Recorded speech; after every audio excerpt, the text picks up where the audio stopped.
is Mike, and this is Walking with the Old Gods. The purpose why I'm making these videos is to help believers find peace and love and compassion in our belief.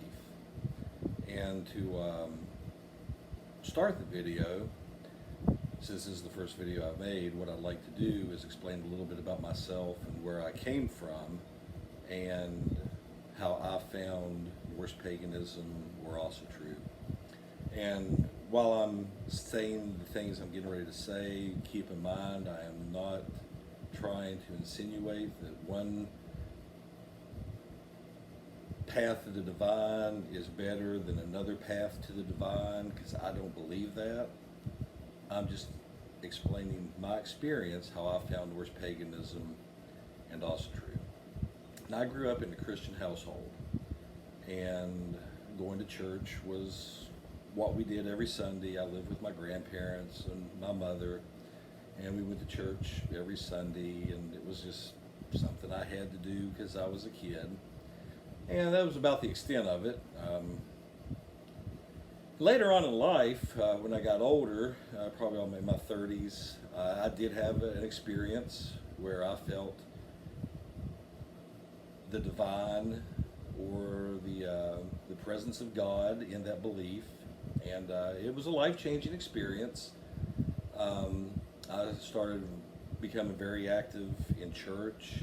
I felt a call to go into the ministry. I attended Bible college. I worked in missionary work, and I went on hospital visits. I was, in my opinion, I was a devout Christian, and went through a life-changing experience, and had a lot of factors affecting me, and I could find no peace. I prayed, could find no peace, and that faith kind of left me. But I still believed in the divine. I still believed in a creator. I still believed in a God. And where I had attended Bible college and had studied the history of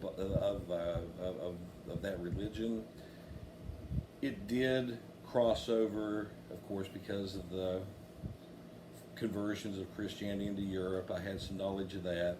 So I started studying that, and came upon Also True, started following Also True, and I started having bloats and V's and symbols and honoring my gods and my goddesses.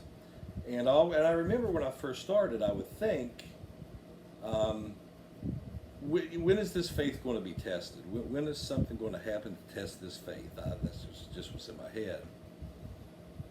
And it was maybe 5-6 months, and something happened that could have been a life-changing event.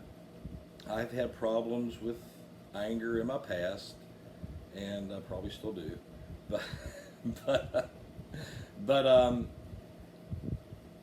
when I get angry, sometimes it would last for just weeks. It just won't go away. And I prayed to Freya, the goddess of love. I prayed to her from my heart, and for the first time, I might get a little emotional, that's kind of embarrassing. For the first time in years, I felt a peace and a comfort and a love and a strength that I have never felt before. And I've connected with Freya. Freya is my goddess. I love her so much. She has brought so much love and peace and strength into my life. And there's a book that I have. It's called Fire Jewel. I can't read very good without my glasses, so I have to put my glasses on here. And it's called Fire Jewel. It's a devotional for Freya. This book is compiled by Gefjun Vonnerdotter. It's the book. And in here, it's a good book. There's rituals for Freya, how to make an altar, but there's a lot of poems in here. There's one poem I'd like to read. It's called Freya's Krigger, and it's by Jeff Davis. I was once a soldier on the field, fought for a cause greater than myself, or so I thought. My strength exhausted, I did not yield. Time run out, I breathed my last. I opened my eyes to see a fair and fierce lady warrior. Am I dreaming? Where am I now? No, I was not finished, or so I thought. Come with me, my valiant warrior, your time here is done. In an instant, the field is but memory. What is this place of ethereal beauty? Why does it seem somehow familiar? As I walk, I see a lady of uncommon beauty in the distance. I see her smile the closer I get, her radiance so bright I can no longer look direct. A deep sense of respect and love rise within. To one knee I go because my heart compels me. With head bowed and eyes closed, I feel her radiate pure light and love. Content to remain, she touches my shoulder.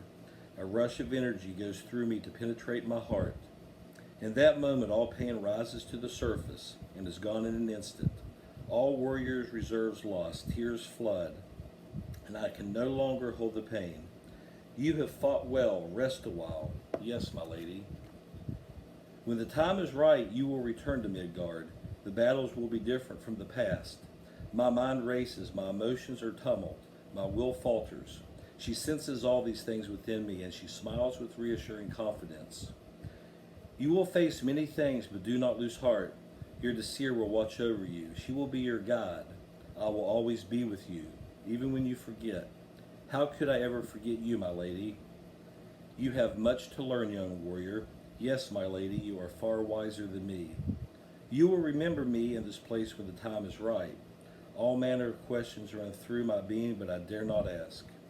The truth is, I am more than content to be in her presence and feel her light, to hear her words, no matter the subject. My time in this place will be short, shorter than I like. I can feel it. She has a mission for me, yet I am reluctant to leave. It is time to return. Take courage while in Midgard. You are chosen by me. I will love and guard you. Why me? Why now? Questions matter not. Bright flash of light, and Asgard is gone from sight. Where am I now? This place all too familiar. I am on earth. Why am I here? Why do I have this nagging question? Why do I feel like an old warrior? Maybe I am. Maybe someday I will understand. And I think that's fitting with walking with the old gods. We connect with the gods and the goddesses of our ancestors. And we need to remember that we were not born into sin. We were born to be the best that we can be. And our gods and our goddesses, they love us. They have compassion on us. They are our kin and our friend. So that's it for this episode, and I will see you again. Thank you for watching.